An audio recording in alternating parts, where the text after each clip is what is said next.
오늘은 성령 강림 주일입니다. 예수 그리스도께서 승천하신 후에 오순절 다락방에 모인 이들에게 성령께서 임하신 그 날을 기억하는 날입니다. 오순절은 유대 전통에서 칠칠절로 불렸습니다. 칠칠절은 초실절이라고 하는 첫 열매를 수확해서 하나님께 드리는 그 날부터 7번의 안식일이 지나고 그 다음 날을 칠칠절이라고 불렀습니다. 그러니까 초실절 수확을 한 후에 50일이 지난 후가 칠칠절이 됩니다. 이날은 보리를 수확하여 기념하는 날이라고 해서 맥추절이라고도 부르는데 사실은 그보다 더 깊은 신앙적 의미를 가지고 있습니다. 히브리 백성이 출애굽을 하고 모세가 시내산에서 하나님의 계명과 율법을 받은 날이 바로 이 칠칠절입니다. 칠칠절은 히브리 민족과 하느님 사이에 계약이 맺어진 날이며 곧 새로운 언약의 공동체가 시작되는 날이기도 합니다. 칠칠절은 신약에 이르러서 오순절로 이어집니다. 예수 그리스도께서 부활하신 후에 50일째 되는 날 성령께서 제자들에게 임하시게 됩니다. 모세가 하나님의 말씀을 받은 날과 사람들이 성령을 받은 날이 절묘하게 맞물려 있습니다. 성경에서는 50이라는 숫자는 해방과 회복을 상징합니다. 50년마다 돌아오는 희년에는 노예가 해방되고 땅이 원래 주인에게 돌려지며 빚이 탕감되는 해입니다. 성령이 임하신 오순절은 그 희년처럼 새로운 시작을 알리는 날이자 해방과 새로운 시대가 시작되는 날입니다. 성령은 삼위일체 하나님의 새 위격 가운데 하나인데 생명을 불어넣는 하나님의 창조적 에너지를 일컫는 말입니다. 구약에는 이 성령이라는 말이 나오지 않는 대신에 루아흐라는 히브리어가 등장합니다. 이 루아흐라는 단어는 거룩한 숨결, 하나님의 바람으로 번역되는 하나님의 영을 일컫는 단어입니다. 이 단어는 하나님의 생명력과 움직임을 상징합니다. 예수님의 승천 이후 성령은 더욱 분명하게 우리에게 나타납니다. 하나님께서 세상을 운영하는 방식이 이 성령을 통해 나타나는 것입니다.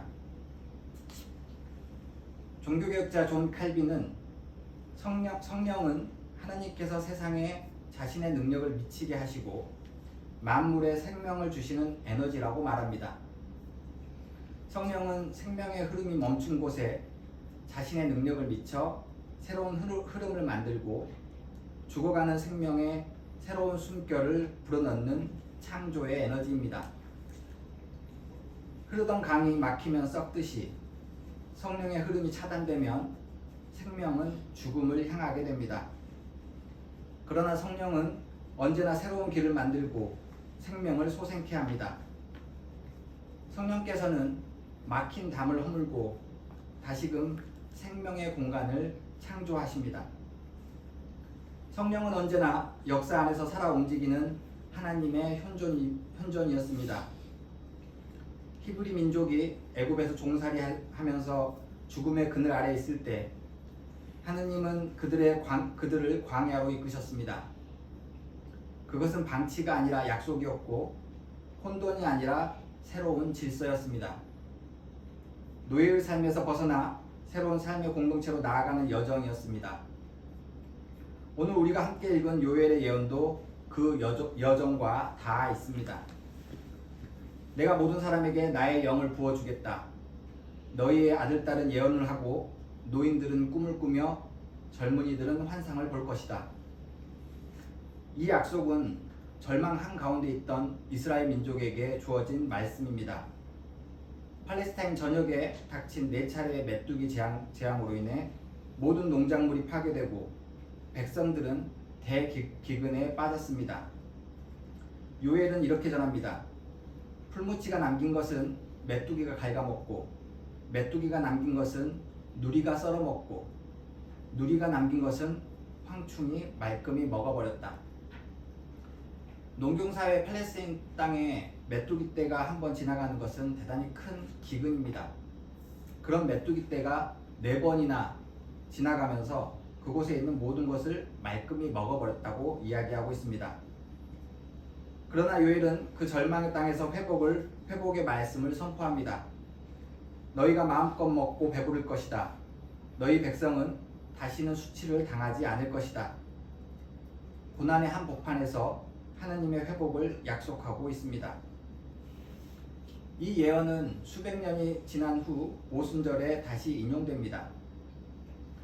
오순절 마가의 다락방에 모인 사람들에게 성령이 임하자 각 지역에서 모인 이들이 갈릴리 사람들의 말을 자기의 언어로 듣게 됩니다. 사도행전의 기록입니다. 그들은 놀라서 신기하게 여기며 말하였다. 보십시오. 말하고 있는 이 사람들은 모두 갈릴리 사람이 아니오.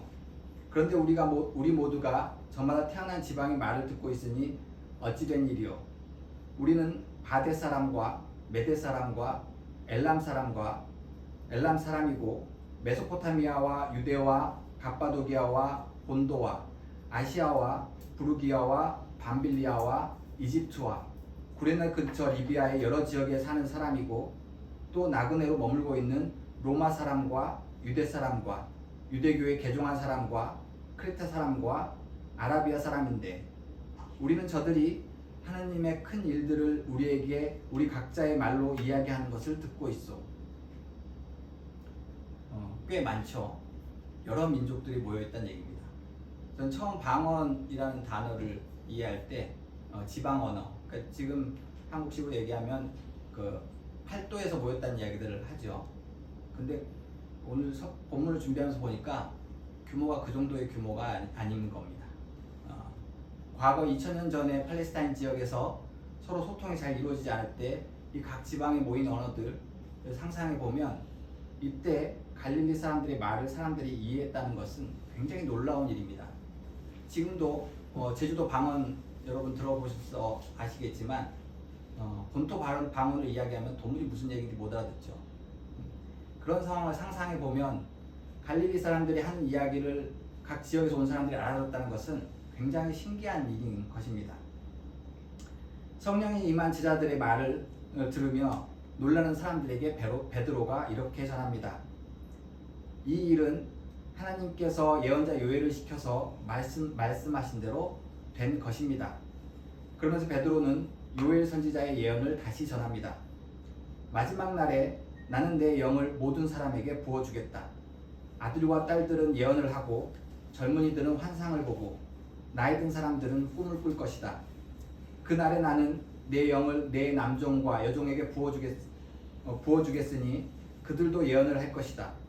또 나는 위로 하늘에서는 기이한 일을 나타내고 아래로 땅에서는 표적을 나타낼 것이니 그것은 곧 피와 불과 자욱한 연기다. 주의 크고 영화로운 날이 오기 전에 해는 변해서 어둠이 되고 다른 변에서 피가 될 것이다. 그러나 주의 이름을 부르는 사람은 구원을 얻을 것이다. 절망의 시대의 요엘의 예언을 베드로가 다시 이야기하고 있습니다. 이 사건이 바로 교회가 시작된 사건입니다. 예수님이 십자가에서 죽고 그가 메시아라 믿었던 제자들은 절망에 빠지게 됩니다. 예수님은 부활하셔서 하늘로 승천하시고 제자들과 예수님을 따르던 이들만 남게 되었습니다. 자신의 지도자가 사라진 그곳에 성령이 임하셔서 새로운 시대를 열게 된 것입니다. 예수님을 따르던 이들은 이제 회당이 아니라 공동체로 모이기 시작합니다. 두세 사람이 내 이름으로 모인 곳에 나도 함께 있겠다는 주님의 약속이 실현되고 있는 것입니다. 그렇게 시작된 공동체가 바로 교회입니다. 하느님은 교회를 통해 세상을 회복시키시기를 원하셨습니다. 그러나 교회 역사가 언제나 하나님의 뜻을 따랐던 것은 아닙니다. 하나님께서 교회를 통해 일하고자 하셨지만 교회는 종종 그 뜻을 자신의 권력으로 변질시키기도 했습니다. 십자군 전쟁과 마녀사냥과 같은 참혹한 폭력은 오히려 세상을 혐오와 폭력, 죽음으로 물들게 했습니다. 성령께서 생명을 다시 회복한 사건이 바로 16세기에 있었던 종교개혁입니다. 만인 사제설, 모든 신자는 그리스도 앞에 평등한 사제라는 진리는 하느님이 특정한 사람이나 장소에만 머무시는 분이 아니라 모든 신앙인 안에 계신다는 사실을 드러냈습니다.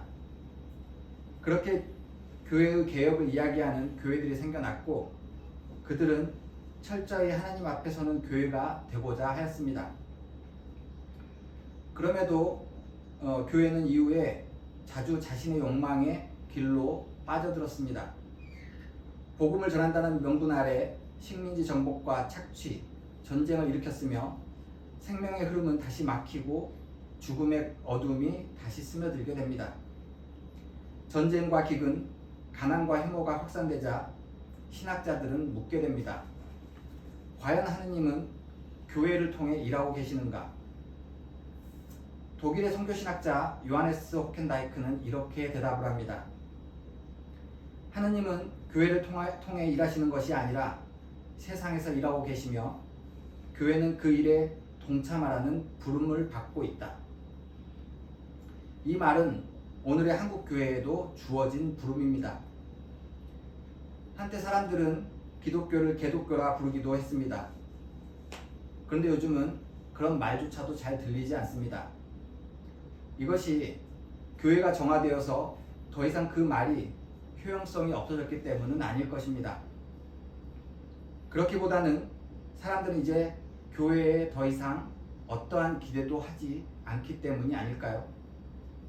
신앙인들이 입으로는 사랑을 말하지만 그 행동은 자기 이익만을 쫓고 있으니 그 안에서 어떠한 진리도 은혜도 삶의 의미도 더 이상 발견되지 않기 때문입니다. 이런 때의 교회는 하느님께 무엇을 구해야 하겠습니까? 오늘 우리가 함께 읽은 누가복음의 말씀은 많은 사람들이 참 좋아하는 구절입니다. 구하는 사람마다 받을 것이요 찾는 사람마다 찾을 것이요 문을 두드리는 사람에게 열어주실 것이다. 그러나 이 말씀은 단순한 긍정의 주문이 아닙니다. 프랑스 철학자 자크 락강은 인간의 욕망은 타인의 욕망이다라고 말했습니다. 우리가 욕망하는 것은 실상 남이 욕망하는 것을 따라한다는 뜻입니다. 사실 우리 자아는 채워지지 않는 허기를 따라 살아갑니다. 더 많이 소비하고 더 많이 소유하려고 합니다. 하지만 이러한 욕망은 허기만 더할 뿐입니다. 우리가 구해야 할 것은 이 허기를 채우는 욕망이 아닙니다. 우리가 구해야 할 것은 내면 깊은 곳에서부터 울려나오는 진실한 갈망이어야 합니다. 성령께서 우리 안에 불어넣으시는 생명의 숨결이 바로 이 갈망과 이어져 있습니다. 요한복음 17장에서 예수님은 이렇게 기도하십니다. 아버지께서 내 안에 계시고 내가 아버지 안에 있는 것과 같이 그들도 하나가 되어서 우리 안에 있게 하여 주십시오. 우리가 구해야 할 것은 바로 하나님과 하나 된 자리, 그곳에서 나오는 마음입니다. 성령께서 우리 안에 계실 때 우리는 비로소 무엇을 구해야 하는지, 무엇을 찾아야 하는지, 어떤 문을 두드려야 하는지를 알게 됩니다. 여러분은 기도하실 때 어떤 소망을 품고 계십니까? 그리고 그 소망의 근저에는 무엇이 자리하고 있습니까? 베네딕토 수도에서는 중요한 분별을 앞두고 이러한 질문을 던지곤 합니다. 내가 만일 내일 죽는다면 나는 지금 무엇을 선택할 것인가? 이 질문 앞에서 우리는 가장 깊은 진실을 대면할 수 있습니다. 영화 울지마 톤주로 잘 알려진 이태석 신부의 이야기를 전하겠습니다. 사제 서품을 받은 이태석 신부는 내전으로 상처 입은 남수단의 가난한 마을 톤주로 향합니다. 그곳에서 미사도 드리고 아픈 이들을 치료합니다. 그는 소년병으로 전장에 내몰렸던, 철저히 자신의 감정을 감추며 살아야 했던 상처 입은 아이들에게 음악을 가르치게 됩니다. 그렇게 기적처럼 브라스 밴드를 만들어냅니다. 누군가 어떻게 이 놀라운 변화가 가능했냐고 묻자 이태석 신부는 이렇게 대답합니다. 아무것도 없는 곳에서 하나라도 주어지면 종일 그것만 한다. 종일 그것을 생명처럼 붙들고 있으면 그 생명에 살이 붙고 음악이 흐른다.